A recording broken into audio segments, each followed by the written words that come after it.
Assalamualaikum warahmatullahi wabarakatuh. Alhamdulillah, anak-anak, kita berjumpa lagi dalam pembelajaran daring untuk mata pelajaran Bahasa Indonesia kelas 7. Sebelum kita memulai pembelajaran, kita berdoa dari rumah masing-masing agar diberi kelancaran dalam menerima pengetahuan. Ya, pembahasan kita sampai pada unsur-unsur teks, cerita, narasi, atau imajinasi. Pada pertemuan sebelumnya kita sudah membahas tentang ciri umum teks narasi. Pada kesempatan kali ini kita akan melanjutkan ke tujuan pembelajarannya, yaitu setelah peserta didik mengikuti pembelajaran tentang unsur-unsur teks cerita narasi, peserta didik dapat mengidentifikasi unsur-unsur teks cerita narasi dengan benar. Jadi nanti kita akan belajar menentukan unsur teks cerita narasi dalam sebuah teks, ya. Kemudian apa saja unsur-unsur teks cerita narasi atau imajinasi? Di sini ada 5, ya. Bu Guru rangkum. Yang pertama itu tema, yang kedua tokoh dan watak tokoh, yang ketiga latar, yang keempat alur, dan yang kelima amanat. Ya, ada 5 unsur dalam teks cerita narasi atau imajinasi. Penjabarannya silakan disimak dari awal sampai akhir. Yang pertama, tema. Tema itu ide dasar cerita yang menjadi pusat pengembangan cerita. Tema dapat dirumuskan dari rangkaian peristiwa pada alur cerita. Contoh tema misalnya persahabatan, kasih sayang, perjuangan, itu contoh tema. Jadi penulis menggunakan tema sebagai dasar ketika ia akan membuat sebuah cerita. Yang kedua, tokoh dan watak tokoh. Apa itu tokoh? Unsur tokoh di sini adalah pelaku yang mengalami serangkaian kejadian dalam cerita atau yang terlibat dalam cerita tersebut. Ya, bisa lebih dari satu orang.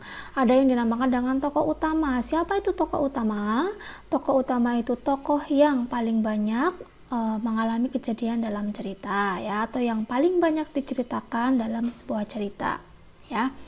Yang selanjutnya yang tidak lepas dari tokoh adalah watak tokoh.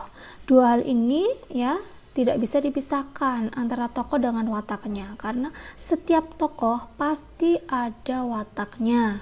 Misalnya tokoh A karakternya atau sifatnya sombong, tokoh B penyabar, tokoh C bijaksana, ya, begitu ya. Ini contoh watak, ya. Mari kita lanjutkan. Untuk unsur yang ketiga yaitu latar. Apa itu latar? Latar itu tempat, waktu, dan suasana dalam cerita narasi. Latar di sini misalnya latar tempat contohnya sungai, sawah, ya. Kemudian latar waktu misalnya siang, sore, malam. Kemudian suasana misalnya ada menegangkan, menyedihkan, mengharukan, menggembirakan, dan lain sebagainya. Nanti muncul saat pada alur cerita, ya. Di cerita ini ada semua. Selanjutnya adalah alur, nama lainnya jalan cerita. Jadi cerita narasi itu berkembang dari tahap pengenalan, kemudian muncul pertentangan dan penyelesaian atau akhir cerita. Jadi cerita itu selalu diawali dengan pengenalan, baik itu tokoh, latar tempat, latar waktu, kemudian di tengah-tengah pasti ada pertikaian, pertentangan atau masalah yang muncul, ya. Mengapa ada masalah? Kalau tidak ada masalah, cerita itu tidak akan ceritanya tidak akan menarik, ya. Jadi harus ada masalahnya. Kemudian kalau ada masalah pasti nanti ada penyelesaian. Penyelesaian ini tahap terakhir dalam cerita, ya. Nah, untuk jenis alur, ya, di sini baru dicantumkan. Ternyata jenis alur itu ada 3 macam. Yang pertama alur maju, alur mundur, dan alur campuran. Alur maju itu pengisahannya dimulai dari kejadian sekarang, kemudian berlanjut ke kejadian yang akan datang, ya. Misalnya hari ini, esok, minggu depan, bulan depan, tahun depan. Nah, jadi kan ada maju, ya, alurnya maju. Nah, kemudian yang alur mundur. Jadi pengisahan cerita dimulai dari kejadian masa lampau, kemudian kembali ke masa sekarang ya. Ke masa sekarang. Misalnya, maaf.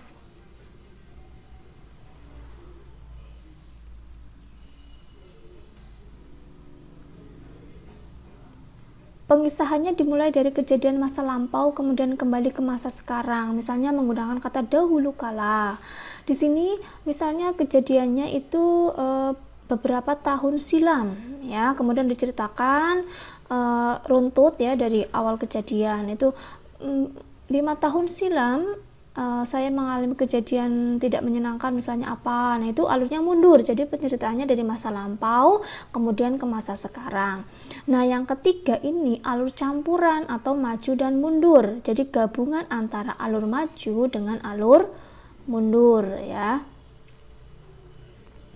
Jadi gabungan keduanya. Jadi ada pengisahan dari hari ini ke esok ya. Kemudian ada juga pengisahan dari masa lampau ke saat ini. Nanti jadi ada dua di situ. Dalam cerita ada dua jenis alurnya, jadi campuran ya.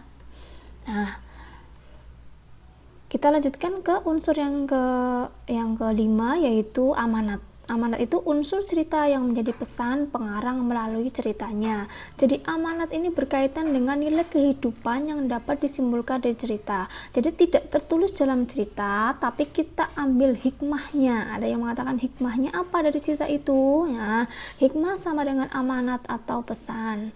Misalnya ya, hendaknya kita selalu berbicara lemah lembut dengan orang tua. Ini contoh ya, hanya contoh saja ya.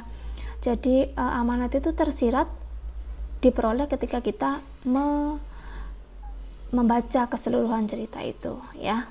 Memang tidak tertulis, tapi kita harus bisa menyimpulkan sendiri. Anak-anak, kemarin Bu Ari sudah memberikan penugasan ya melalui grup WA ya tentang bahaslah unsur intrinsik dalam cerita Anak Rembulan Negeri Misteri di Balik Pohon Kenari. Anak-anak yang sudah mengerjakan, silakan kalian mencermati buku teksnya, kemudian cocokkan jawaban kalian dengan jawaban Bu Ari di sini ya.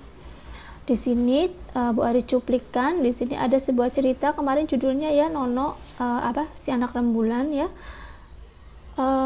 Di sini ada tokoh, yaitu siapa tokohnya? Tokohnya adalah Nono ya. Kemudian dia ini tokoh utamanya adalah Nono ya, sedangkan yang lainnya tokoh sampingan karena diceritakannya hanya sedikit ya. Kemudian ada latar tempat, yaitu Wlingi. Wlingi itu latar tempat ya, Wlingi ya, karena di sini tempatnya banyak ya di sini ya. Ada nama daerahnya, ini Belingi juga tempat, kemudian Sungai Lekso juga tempat, kemudian ada Jari itu tempat, kemudian tepi Kalinjari itu tempat. Jadi tempatnya ini banyak di sini ya. Kemudian tokohnya juga tidak hanya satu, ternyata tokohnya ada siapa namanya tadi ya, Mbah Mas, Mbah Pur ya. Ini ceritanya Nono itu sedang pergi berlibur, kemudian diminta oleh kakeknya untuk membeli gorengan ya. Kemudian dia berhenti di bawah pohon kenari, dia tertidur, kemudian terseret oleh ke zaman Belanda ya, terseret ke zaman Belanda. Kira-kira ini latarnya tadi sudah ya, di Kalinjari, kemudian di mana tadi ini? Latarnya di Kalinjari ya tadi ya, sudah terlihat ya, di Wlingi, kemudian Sungai Lekso, di stasiun Wlingi, itu latar tempatnya. Kemudian waktunya, adakah waktu di sini? Waktunya tidak terlihat ya di sini, tapi kira-kira ya siang hari. Dia tertidur ya, mungkin ngantuk karena siang hari. Kemudian tokohnya Nono tadi sudah ya. Watak tokohnya, tokoh Nono ini wataknya kira-kira apa? Kira-kira ya dia anak yang pemberani ya, berangkat sendiri, berlibur, kemudian dia disuruh oleh kakeknya, dia menurut, jadi anaknya juga penurut. Nah, dia di sini bertemu dengan gerombolan jelmaan iblis dan lain sebagainya, dia itu berjuang ya, intinya begitu. Jadi amaratnya ya jadilah anak yang pemberani, yang membela kebenaran, kemudian jadilah anak yang penurut kepada orang tua, kemudian yaitu tadi ya, pemberani, penurut, itu jadilah anak yang mengikuti nasihat orang tua dan lain sebagainya. Kemudian unsur alur ya, alurnya bagaimana alurnya, apakah maju atau mundur atau campuran.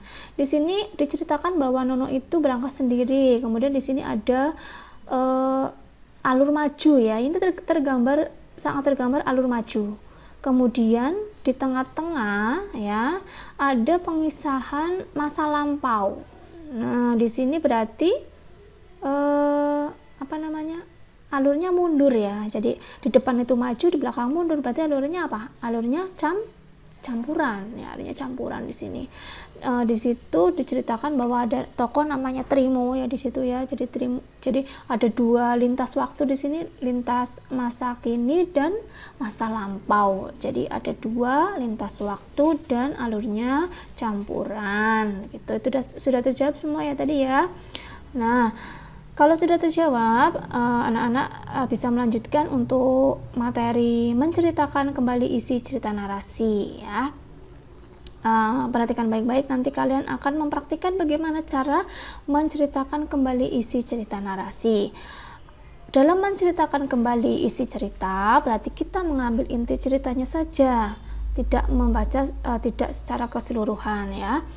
Meskipun ketika keseluruhan dibaca pun tidak apa-apa, tapi yang penting kita mengambil intinya dan harus ada unsur intrinsiknya ya. Yang pertama langkahnya adalah baca cerita dari awal sampai akhir. 2. Tulis tokoh, latar, dan kejadian awal, munculnya masalah, dan penyelesaian. Yang ketiga, tuliskan dengan kalimatmu sendiri dengan jelas. Ya, jadi kita menggunakan kalimat sendiri ya. Menceritakannya menggunakan kalimat sendiri, bukan kalimat yang ada dalam buku ya. Kemudian ceritakan secara lisan dengan intonasi dan vokal yang jelas. Itu tadi langkahnya. Kemudian untuk tagihan unjuk kerja, ceritakan kembali cerita berjudul Berlian Tiga Warna pada buku teks halaman 56 sampai 57 dengan memperhatikan urutan peristiwa. Jadi ada sebuah teks ya, buat dicuplik di sini. Di buku teks itu ada cerita fantasi atau narasi berjudul Berlian Tiga Warna. Di sini ada cerita ya, ini 2 halaman ya kalau tidak salah. Anak-anak nanti menceritakan kembali. Sebelum menceritakan jangan lupa dibaca dari depan awal sampai akhir, kemudian mencatat tokohnya siapa, kejadiannya apa, latarnya di mana. Misalnya diawali dengan kalimat begini, ada seorang anak bernama Anika, dia menemukan kotak berwarna dan seterusnya ya. Jadi menceritakan dengan gaya kalian masing-masing, tidak harus sama antara siswa satu dengan siswa yang lain. Yang penting unsur-unsur teks narasi ada dalam cerita kalian ya. Jadi ini tagihan tugasnya, pengumpulannya nanti menggunakan pesan suara ya, bukan dengan video, nanti akan memakan banyak kuota ya.